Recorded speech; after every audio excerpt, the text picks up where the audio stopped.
Hi friends, நான் உங்கள் decode with ரசூல். அதாவது இன்றைக்கி நம்ம இந்த காணொலியில் என்ன பார்க்க போகிறோம் அப்படின்னாக்கா, நேட்டோ நாடுகள் மற்றும் மத்திய கிழக்கு நாடுகளை ஈரான் மிக கடுமையாக எச்சரிக்கை கொடுத்துருக்காங்க.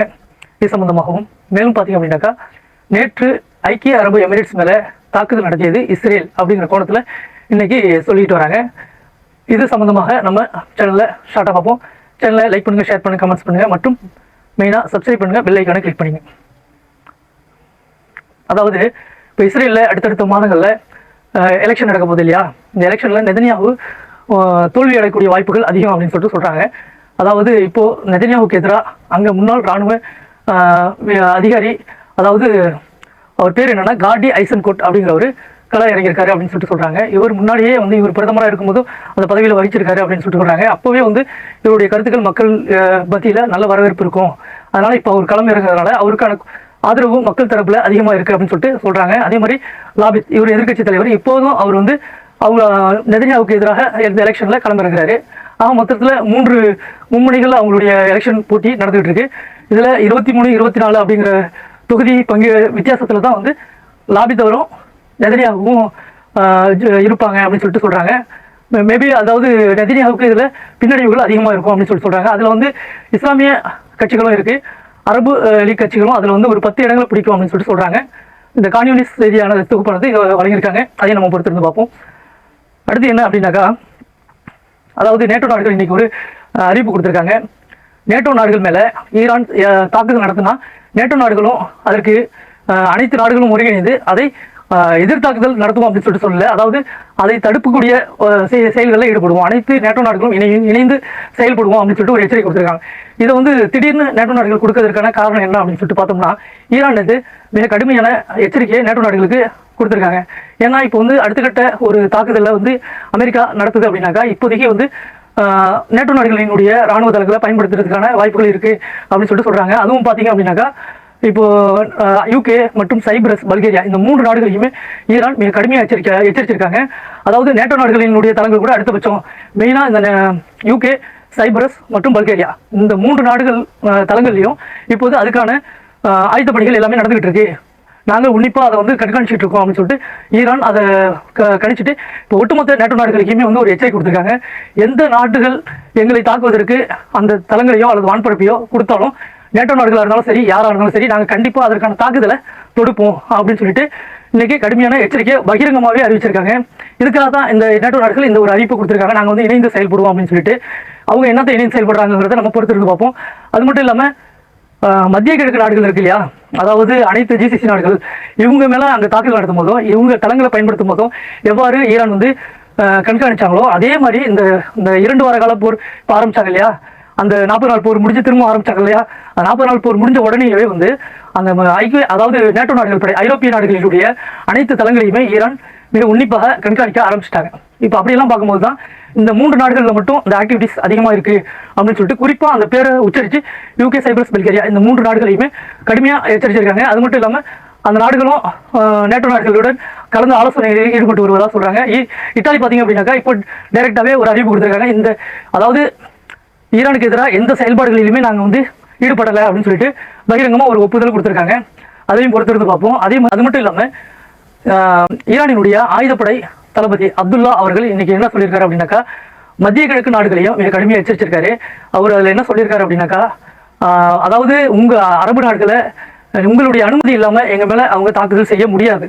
அவ்வாறு அவங்க தாக்குதல் செய்வதற்கு உங்களுடைய அனுமதி இருக்கணும் இல்லையா, நீங்கள் அனுமதிச்சா மட்டும்தான் அவங்க எங்கள் மேலே தாக்குதல் செய்வாங்க. இந்த முறை உங்களுடைய தளங்களை அவங்க பயன்படுத்தினாங்க அப்படின்னு சொன்னால், இந்த முறை எங்களுடைய எச்சரிக்கை அதாவது அலட்சியமாக கருதாதீங்க, அதாவது நீங்கள் கடுமையான விளைவுகளை நீங்கள் கொடுக்க நேரிடும். இந்த முறை நாங்கள் தாக்குதல் யுக்திகளையும் மாற்றிருக்கோம், அதாவது தற்காப்பு நிலைகளிலிருந்து அஃபென்சிவ் தாக்குதலுக்கு மாறி இருக்கும். அதனால் இந்த முறை முன்பு சொல்கிறது மாதிரி அலட்சியமாக எடுக்காதீங்க, மிக கடுமையான விளைவுகளை நேரிடும். அதனால் நீங்கள் உங்களுடைய உதவிகள் எல்லாத்தையுமே அமெரிக்காவின் பக்கம் 0வா ஆக்கிடுங்க. உங்களுடைய உதவிகளை கொடுக்காம எங்கள் பக்கம் எங்கள் பக்கம் பின்னாடி நில்லுங்க. அவங்களுடைய இதை வந்து முறிச்சிருங்க, அவங்களுடைய உறவுகளை துண்டிங்க, அப்படி இல்லைன்னா இதற்கான விளைவுகள் அதிகமாக இருக்கும், அதுவும் இல்லாமல் கடுமையான பாதிக்கப்பட போகுது உங்களுடைய தளங்களும் உங்களுடைய நாடுகளும் தான் அப்படின்னு சொல்லிட்டு இந்த முறை கடுமையான எச்சரிக்கை கொடுத்துருக்காங்க. ஏன்னா வந்து அவங்க திரும்பவும் இந்த ஐக்கிய அரபு எமிரேட்ஸ்லாம் வந்து இந்த சவுதி அரேபியாலாம் ஒரு கூட்டம் போட்டு பேசும்போது கூட சவுதி அரேபியா, கத்தார், குவைத் இந்த போன்ற நாடுகள்லாம் கூட வந்து அமெரிக்கா வந்து இந்த முறை பயன்படுத்த விடக்கூடாது அப்படிங்கிற மாதிரிலாம் பேசியிருக்காங்க. ஆனால் ஐக்கிய அரபு எமிரேட்ஸ் மட்டும் அதுக்கு இணங்கலை. அது வந்து திரும்பவும் இஸ்ரேல் மற்றும் அவங்களோட இணைந்து செயல்படுவதற்கான வாய்ப்புகள் இருக்குது அப்படின்னாங்க. அதனால வந்து அந்த ஒட்டுமொத்த கல்ஃப் நாடுகளுக்குமே ஒரு எச்சரிக்கையாக கனடா கொடுத்துருக்காங்க. அதையும் பொறுத்திருந்து பார்ப்போம். அடுத்து பார்த்தீங்கன்னா ஐக்கிய அரபு எமிரேட்ஸுடைய நேற்று ஒரு தாக்குதல் நடத்தினாங்க இல்லையா, அதை வந்து ஐக்கிய அரபு எமிரேட்ஸ் என்ன சொல்லியிருந்தாங்க, இது ஈரான் தான் நடத்தியது அப்படின்னு சொல்லிட்டு உடனடியாக ஈரான் கிட்ட பொருளாதார தடைகள் எல்லாத்தையும் போட்டு அவங்க தரப்புல இருந்து அவங்க இறக்குமதி செய்யக்கூடிய அங்கிருந்து ஏற்றுமதி செஞ்சு ஈரானுக்கு இறக்குமதி செய்வாங்க இல்லையா, அது எல்லாத்தையுமே வந்து தடைப்பட்டாங்க. அதுவும் ஒரு விஷயம் இதில் பார்க்கணும்னா, ஈரானுக்கு இப்போதுக்கு பொருள்கள் சேரக்கூடிய நிலைகள் எப்படின்னா தரை வழியாக வர்றது பாகிஸ்தான் மற்றும் துருக்கி, அஜர்பைஜான் போன்ற நாடுகள் வழியாக வருது. அதே மாதிரி ஒரு வகையில் ஐக்கிய அரபு எமிரேட்ஸில் இருந்தும் இந்த உணவுப் பொருட்கள் அதிகமாக அந்த கப்பல்கள் மூலியமாகவோ அந்த கப்பல் வழியாகவோ மற்ற வழித்தடங்கள் வழியாகவோ ஐக்கிய அரபு எமிரேட்ஸ்ல இருந்து அதிகமாக வருதுன்னு சொல்றாங்க. அதை வந்து இப்போ நேரடியாக வந்து ஐக்கிய அரபு எமிரேட்ஸ் தடை வச்சிருக்காங்க அப்படின்னு சொல்றாங்க. இது வந்து இந்த தாக்குதல் நடத்தியது ஈரான் தான் அப்படின்னு சொல்லிட்டு. ஆனால் ஈரான் வந்து இதை முழுவதாக மறுத்திருக்காங்க. இதை வந்து நாங்கள் செய்யலை, அவங்க செஞ்சேன்னு சொல்லிட்டு ஒத்துக்க போறாங்க. இவங்களுக்காக பயந்துக்கிட்டு அவங்க தாக்கல் செய்யலை அப்படின்னு சொல்றதுக்கான 100% சான்ஸ் கிடையாது. ஆனால் இதில் ஏதோ ஒரு உள்ளர்த்தம் இருக்கு. அதாவது இவங்களை மோத விடுறதுக்காக வேண்டி இஸ்ரேல் இதை செஞ்சிருக்க கூடும் அப்படின்னு சொல்லிட்டு இன்னைக்கு அங்கே இருக்கக்கூடிய உளவு அமைப்புகள் தகவல் தெரிவிச்சுட்டு வராங்க. இதையும் பரிசீலனை பண்ணுங்க அப்படிங்கிற மாதிரி ஈரான் தரப்புல சொல்லியிருக்காங்க. போஸ்ட்பெய்டாக கூட இருக்கலாம், போஸ்ட்பெய்ட் தாக்குதல் யுக்தியாக கூட இதை இஸ்ரேல் பயன்படுத்திருக்கலாம் அப்படின்னு சொல்லிட்டு. அதுக்கு முன்னாடி இஸ்ரேல் என்ன பண்ணி, அதாவது ஐக்கிய அரபு எமிரேட்ஸ் என்ன பண்ணாங்க, ஈரானுக்கு ஏற்றுமதி செய்யக்கூடிய அனைத்து பொருட்களுக்கும் தடை வச்சிருக்காங்க. அது மட்டும் இல்லாமல் அவங்களுடைய அனைத்து உறவுகளையும் துண்டிக்கிறோம் அப்படின்ட்டாங்க. அடுத்து பார்த்தீங்கன்னா முடக்கப்பட்ட சொத்துக்கள் இருக்கு இல்லையா, அதை வந்து நாங்கள் திரும்பவும் எல்லாத்தையும் ஃப்ரீஸ் பண்ணுறோம், திரும்ப உங்களுக்கு எதுவுமே வந்து கொடுக்கறதுக்கான வாய்ப்புகள் இல்லை அப்படிங்கிற மாதிரி ஒரு தடைகள் போட்டிருக்காங்க. இதுக்கு ஈரான் பதில் சொல்றதோ இல்லையோ, அதாவது அமெரிக்காவினுடைய ஒரு முன்னாள் ராணுவ செயலாளர் என்ன சொல்லியிருக்காரு, இதுவே ஒரு காரணமாக எடுத்து ஈரான் ஐக்கிய அரபு எமிரேட்ஸ் மேலே தாக்குதல் செய்யறதுக்கான வாய்ப்புகள் அதிகம் அப்படின்னு சொல்லிட்டு இன்னைக்கு இதுக்கே ஒரு பதிலடி தாக்குதல் செய்யும் அப்படின்னு சொல்லிட்டு அமெரிக்காவினுடைய ராணுவ செயலாளர் வந்து இன்னைக்கு அறிவிப்பு கொடுத்துட்டு வந்திருக்காரு அமெரிக்காவில். ஏன்னா இவங்களை மூட்டி விடலாம் அப்படின்னு சொல்லிட்டு. அதே மாதிரி பார்த்தீங்கன்னா இப்போ நேட்டோ நாடுகளுக்கும் ஈரான் எச்சரிக்கை கொடுத்துருக்காங்க. நேட்டோ நாடுகள் இன்னொரு பிரச்சனைகளையும் இருக்காங்க. நேட்டோ நாடுகள் ரஷ்யா கிட்ட ஒரு பிரச்சனையில முட்டி மோதிட்டு இப்போ வந்து யூகே வந்து நேற்று நடத்திய தாக்குதலில் யூகேவினுடைய நீண்ட தூர ட்ரோன்கள் தான் அதிகமாக வந்து உக்ரைன் பயன்படுத்தி ரஷ்யாவை அடிச்சிருக்காங்க. அதுக்காக ரஷ்யாவும் இதில் வந்து யூகேவுக்கு மிக நேரடியான ஒரு எச்சரிக்கை கொடுத்துருக்காங்க. இதுக்கான நேரடி பதிலடியை நாங்கள் தரக்கூடும் அப்படின்னு சொல்லிட்டு, அதாவது இங்கிலாந்துக்கு எச்சரிக்கை கொடுத்துருக்காங்க. இப்போ இருக்கக்கூடிய அந்த பெர்தாம் அவர் அதிபர் வந்து உக்ரைனுக்கு அதிகமான ஆயுதங்களையும் அதையும் கொடுத்து உக்ரைனுக்கு சப்போர்ட் பண்றாரு. அதாவது டைரக்டா அடிக்க சொல்லி சப்போர்ட் பண்றாரு ரஷ்யாவை அடிக்கிறதுக்கு. இந்த போர்ச்சூழலாம் பார்த்தீங்க அப்படின்னாக்கா ஒரு வகையில் ஒருங்கிணைப்பு சேருது. இப்போ ஈரானும் ரஷ்யாவும் ஒன்றிணைந்து ஒருவேளை ஈரான் நேட்டோ படைகள் மேலே தாக்குதல் நடத்திடுச்சுன்னா நேட்டோ படைகள் ஆலோசனை பண்ணி ஈரான் அடிப்பாங்களா, ரஷ்யாவை அடிப்பாங்களா? ரஷ்யாவும் இந்த ஒரு கணக்கில் இருக்கு. இந்த ஏன்னா அமெரிக்கா கொஞ்சம் தள்ளி நிற்குது இல்லையா. ட்ரம்போட கணக்கு என்னன்னா, இந்த நேரத்தில் ஏற்கனவே வந்து மக்கா ஒப்பந்தம் போட்டாங்க இல்லையா, இந்த மக்கா ஒப்பந்தத்தில் இவங்களையும் ஈரானையும் கோத்து விடுன்னு சொல்லிட்டு அவர் ஒரு பிளான் பண்ணிட்டு இருக்காரு. அதே மாதிரி அங்கே ரஷ்யாவையும் நேட்டோ படைகளையும் ஒரு வகையில் கோத்து விடணும்னு சொல்லிட்டு ஒரு பிளான் பண்ணிட்டு இருக்காரு. ஆக மொத்தத்தில் இவர்கிட்ட ஆயுதம்னு சொல்லிட்டு மற்ற நாடுகள் எல்லாத்தையும் எப்படி அவங்களுக்கு ஈரான் விஷயத்தில் எங்களுக்கு கை கொடுக்கல அப்படிங்கிறதுனால அது ஒரு பழிவாங்கும் விதமாக அவர் இன்னைக்கும் எதிர்பார்த்துட்டு உட்காந்துருக்காரு. அதை வந்து ஒரு சந்தர்ப்பவாதமாக இப்போ ஈரானும் நேட்டோ படைகள் மேலே தாக்கல் செய்வோம் அப்படின்னு சொல்லியிருக்காங்க இல்லையா.